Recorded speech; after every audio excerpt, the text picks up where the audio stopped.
अवतार सामने आया है। इसमें अंजू वेडिंग ड्रेस में दिख रही है, साथ ही मुंह पर मास्क लगा हुआ है। इस अवतार के सामने आने के साथ ही अंजू के शादी ना करने का दावा भी झूठा साबित हुआ।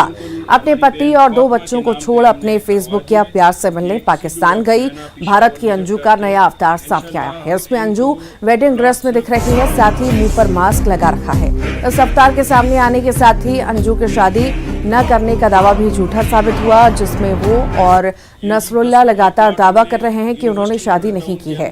हालांकि इससे पहले भी अंजू के कई वीडियो और तस्वीरों से उनकी पोल खुल चुकी है। कभी एक वीडियो में दोनों का प्री वेडिंग शूट सामने आता है, तो कभी दोनों कोर्ट रूम में निकाह करके बाहर निकलते हुए दिखते हैं। कभी हाथों में हाथ डाले उनकी तस्वीर वायरल होती है, तो कभी कुछ। अंजू का जो नया वीडियो आया है उसमें वो दुल्हन के लिबास में नजर आ रही है। अंजू ने बुर्का तो नहीं पहना, लेकिन मुंह पर मास्क जरूर लगाया है।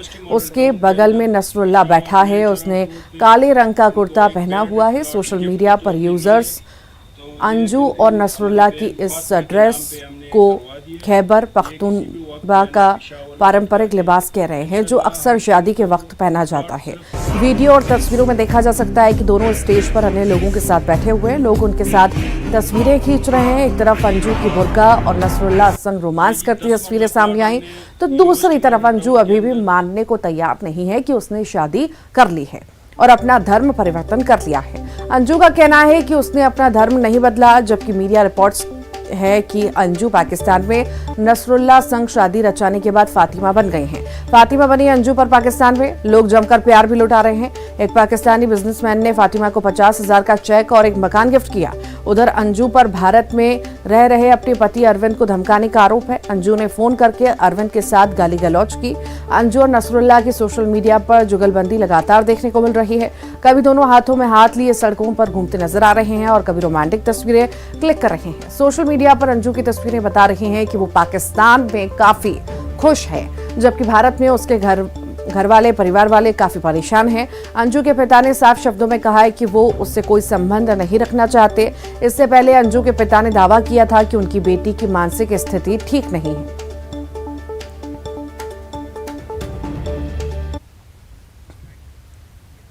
भोपाल से बड़ी खबर की बात करेंगे। गृह मंत्री नरोत्तम मिश्रा ने बड़ा बयान दिया है। अंजू मामले को लेकर बड़ा बयान दिया। पाकिस्तान में अंजू की भगत से कई संदेह होते हैं, कहीं ये इंटरनेशनल साजिश तो नहीं है। नरोत्तम मिश्रा ने कई सारी बातें इस पर कही है। साथ ही कहा कि स्पेशल ब्रांच को जांच के निर्देश दिए गए हैं। अंजू का जिस तरह से पाकिस्तान में आओ भगत हो रही है, उपहार मिल रहे हैं, उससे कई संदेह जन्म होते हैं और इसलिए मैंने एसबी को स्पेशल ब्रांच को निर्देशित किया है कि इसका सूक्ष्मता से परीक्षण करें कि कहीं ये इंटरनेशनल कॉन्स्पिरेसी तो नहीं है। कॉन्स्पिरेसी अगर इंटरनेशनल हो, उन बिंदुओं को ध्यान में रख करके अंजू वाले केस को देखें। ग्वालियर जिले का मामला है। ज्यादा जानकारी के लिए हमारे साथ सहयोगी वासु चौरे जुड़ रहे हैं। वासु, इंटरनेशनल साजिश की आशंका नरोत्तम मिश्रा द्वारा जताई गई है और हम देख ही रहे हैं कई दिनों से अंजू किस तरह सुर्खियों में बनी हुई है और अब जो है वो सुर्खियों से परे हट करके फोकस अब जांच पर भी कहीं ना कहीं सरकार का है। निश्चित तौर पर देखिए, अंजू का पाकिस्तान जाने का जिस तरीके का मामला सामने आया और वहां पर उसे लगातार जिस तरीके से ट्रीट किया जा रहा है, कई तरीके के जो उपहार हैं महंगे महंगे वो उसे वहां पर दिए जा रहे हैं और प्रॉपर्टी भी उसे दी जा रही है, तो इसे लेकर अब कहीं ना कहीं जो संदेह की स्थिति है वो और भी ज्यादा बढ़ गई है। और यही वजह है कि मध्य प्रदेश के गृह मंत्री नरोत्तम मिश्रा ने इस पूरे मामले को लेकर संज्ञान लिया है और एसबी यानी कि स्पेशल ब्रांच को निर्देशित किया है कि अंजू के बारे में तमाम जो जांच पड़ताल है वो की जाए। अंजू का क्या कुछ बैकग्राउंड रहा है, किन लोगों से उसका मिलना जुलना रहा है, कहाँ पर उठना बैठना रहा है और इसके पहले वो किस तरीके की गतिविधियों में लिप्त रही है, इन तमाम पहलुओं को लेकर जांच अब की जाएगी जब स्पेशल ब्रांच के पास ये पूरा मामला गृह मंत्री के निर्देश पर पहुंचेगा। और शासन प्रशासन की कहीं ना कहीं कोशिश यही है कि किसी भी तरह नेशनल सिक्योरिटी को कोई थ्रेट ना हो और इसे लेकर ही सरकार और प्रशासन जो है वो अलर्ट मोड पर नजर आ रहा है, क्योंकि जिस तरीके से सीमा हैदर का आना और उसके बाद अंजू का पाकिस्तान जाना, ये मसले जो हैं ये ना सिर्फ भारतीय मीडिया में बल्कि पूरी देश दुनिया की मीडिया में लगातार सुर्खियों में बने हुए हैं और जब इतना कोई गंभीर मामला होता है तो इसकी जो जांच पड़ताल है वो शुरू हो जाती है। तो निश्चित तौर पर आने वाले समय में इस पूरे मामले को लेकर बहुत गंभीरता के साथ जांच की जाएगी और तमाम उन पहलुओं से पर्दा उठाने का काम भी किया जाएगा जो कहीं ना कहीं देश से संबंधित विषय हो सकते हैं। जी ठीक, बहुत बहुत शुक्रिया वासु जानकारी को साझा करने के लिए। कोरबा से बड़ी खबर की बात करते हैं। बाल संप्रेक्षण गृह से 4 नाबालिग फरार हुए हैं। नगर सैनिक को चकमा देकर 4 नाबालिग फरार हो गए। एक नाबालिग जांजगीर से पकड़ा गया है। फरार 3 नाबालिग की पुलिस फिलहाल तलाश कर रही है।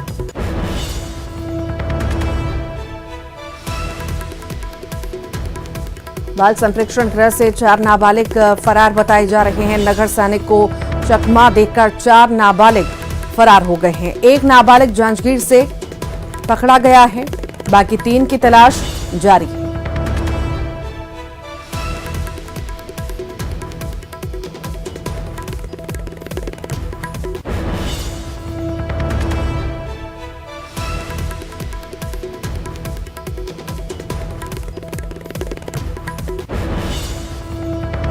ज्यादा जानकारी के लिए अब्दुल हमारे साथ जुड़ गए हैं। अब्दुल, बाल संप्रेक्षण गृह से 4 नाबालिग फरार हैं, क्या ज्यादा जानकारी है आपके पास? जी, आपको बता दूं कि रजगामार रोड में एक निजी मकान में संचालित है बाल संप्रेक्षण गृह, जहां अपचारी बालकों को रखा जाता है, जिसमें से 4 जो बालक है वो नगर सैनिक जो सुरक्षा में तैनात रहते हैं उनको चकमा देकर फरार हो गए, जिसमें से एक जो नाबालिग है उसको जांजगीर से पकड़ा गया है। वहीं 3 की तलाश जो पुलिस है वो कर रही है। जी ठीक, बहुत बहुत शुक्रिया। इंदौर से बड़ी खबर है। राष्ट्रीय परशुराम परिषद ने बढ़ाई है बीजेपी की टेंशन। यूपी के राज्य मंत्री और राष्ट्रीय परशुराम परिषद के संस्थापक सुनील भराला ने एमपी के विधानसभा चुनाव में ब्राह्मणों के लिए मांगे हैं 35 टिकट। एमपी में ब्राह्मणों की आबादी करीब 18% है। 230 विधानसभा सीटों में से ब्राह्मणों को दिए जाएं 35 टिकट। आबादी के हिसाब से मिले ब्राह्मणों को हिस्सेदारी। केंद्रीय गृह मंत्री अमित शाह के सामने भी ये मांग रखी गई है। जाना पाव आखिर गृह मंत्री ने अपना वादा निभाया। ब्राह्मणों के आराध्य देव भगवान परशुराम की जन्मस्थली है जाना पाव। महू विधानसभा क्षेत्र से भी ब्राह्मण को टिकट देने की पैरवी की गई है। महू विधानसभा क्षेत्र में जाना पाव आता है। वर्तमान में पर्यटन और संस्कृति मंत्री उषा ठाकुर हैं महू से विधायक।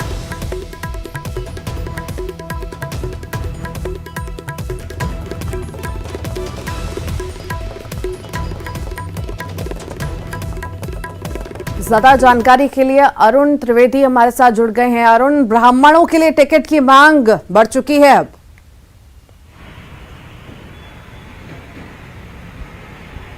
बिल्कुल, देखिए जिस तरह से सीधी की घटना हुई और उसके बाद बीजेपी को लगा कि ब्राह्मण उनसे नाराज हो गए और इसी को लेकर केंद्रीय गृह मंत्री अमित शाह को भगवान परशुराम की जन्मस्थली ले जाया गया। और जो भगवान परशुराम की जन्मस्थली है जाना पाव ब्राह्मणों के आराध्य देव हैं और यही वजह है कि बीजेपी को लगा कि थोड़ा ब्राह्मणों में जो उनके प्रति नाराजगी है वो पार्टी से कम होगी। लेकिन अब नई टेंशन बीजेपी की बढ़ गई है, क्योंकि राष्ट्रीय परशुराम परिषद के जो संस्थापक हैं सुनील भराला और यूपी में वो राज्य मंत्री का उन्हें दर्जा है, वो इस परशुराम की जो जन्मस्थली उसकी लड़ाई लंबे समय से लड़ रहे हैं। और उन्होंने मांग की है कि विधानसभा का जो चुनाव है मध्य प्रदेश का, उसमें ब्राह्मणों को उनकी आबादी के हिसाब से प्रतिनिधित्व और टिकट दिया जाए। उन्होंने कहा कि 18% ब्राह्मण मध्य प्रदेश में है, इस हिसाब से करीब 35 टिकट ब्राह्मणों को दिए जाने चाहिए, जिससे कि उचित प्रतिनिधित्व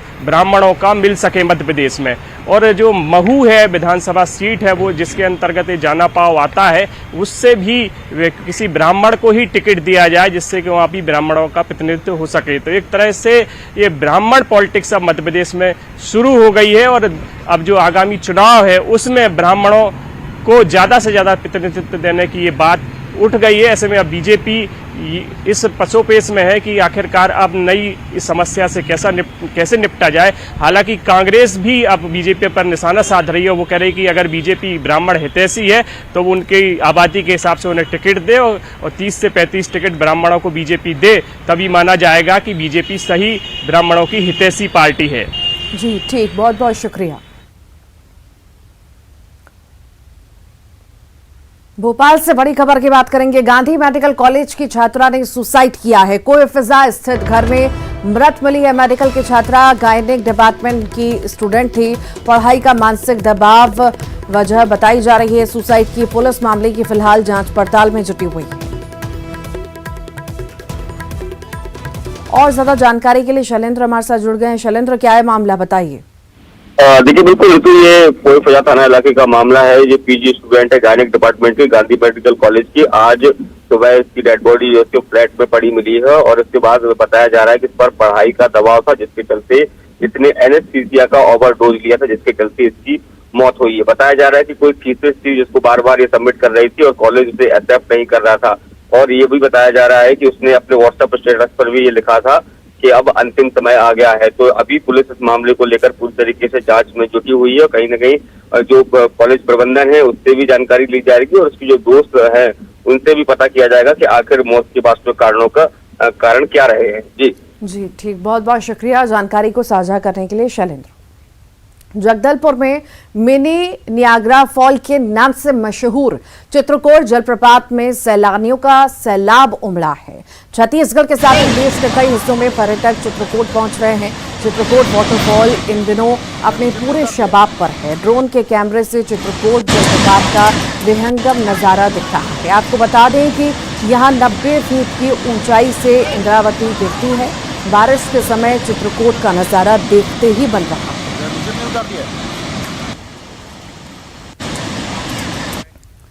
शाजापुर से बड़ी खबर है। आधी रात को शहर की सड़कों को मवेशियों को पकड़कर बाहर किया गया।